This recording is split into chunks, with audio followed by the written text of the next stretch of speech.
Welcome to the channel where we report on some of the most interesting stories in sport and culture. In today's video we dive into the story of Brazilian football superstar Robinho and specifically the rape conviction for which he still remains at large.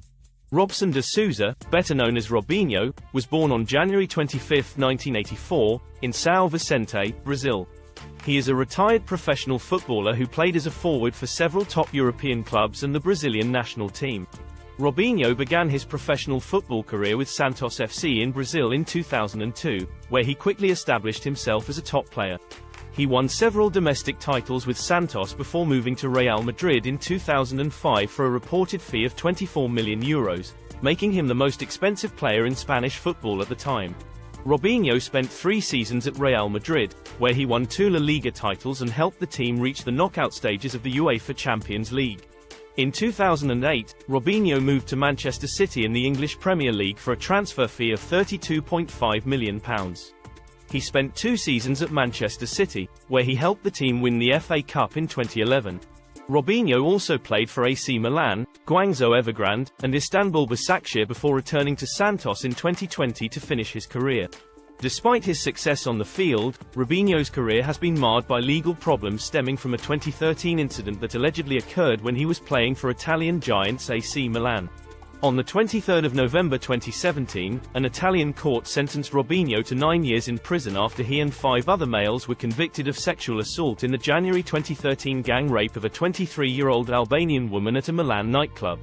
As part of the judgment, transcripts of Robinho's messages intercepted by police were released, including one from Robinho to a friend in January 2013 that said, "I'm laughing because I couldn't care less. The woman was completely drunk. She has no idea what happened."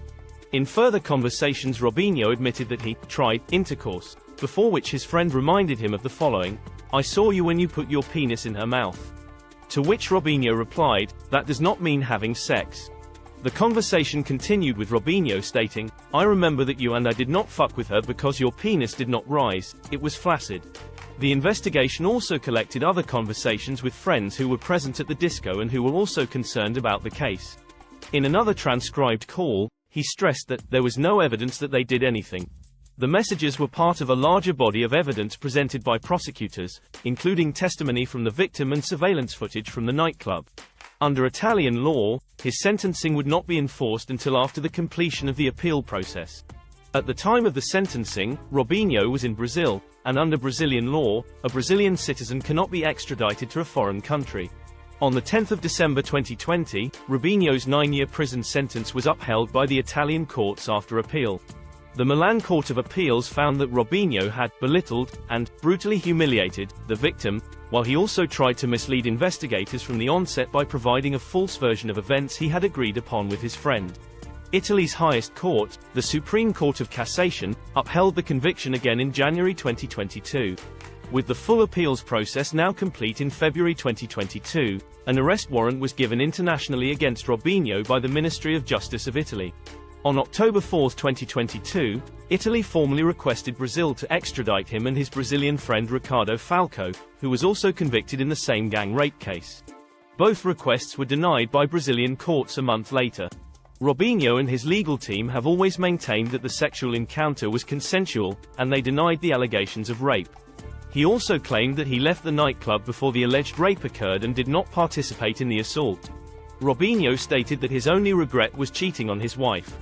Despite his legal issues, Robinho has still managed to find work as a professional footballer.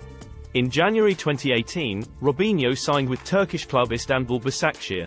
The club faced criticism from fans and human rights organizations for signing him despite his conviction for sexual assault in Italy.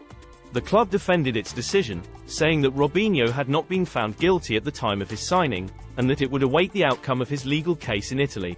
On the 10th of October 2020, Robinho rejoined Santos on a deal running until February 2021, with the option for an extension until December 2022. The club faced criticism from fans, sponsors, and human rights groups for signing him given his conviction for sexual assault. Some critics argued that Santos had only signed Robinho for his on-field talent and had not properly considered the ethical implications of employing someone convicted of a serious crime. One of Santos' sponsors ended their deal with the club, stating that the signing was disrespectful to women, while others also pressed against it. On the 16th of October, only 6 days after signing, Santos announced the suspension of his contract. So as it stands, Robinho is currently wanted by police in Italy and has the 9-year jail sentence hanging over him. The victim in the case has never been formally identified. All that is known is that she is an Albanian woman. In addition to his legal problems, Robinho's career has also been criticized for his inconsistent performances and a lack of work ethic. Despite these criticisms, he remains a popular figure in Brazil and is widely regarded as one of the country's most talented players of his generation. Thanks for watching. If there are any interesting biographies you would like to see, feel free to leave the details in the comments.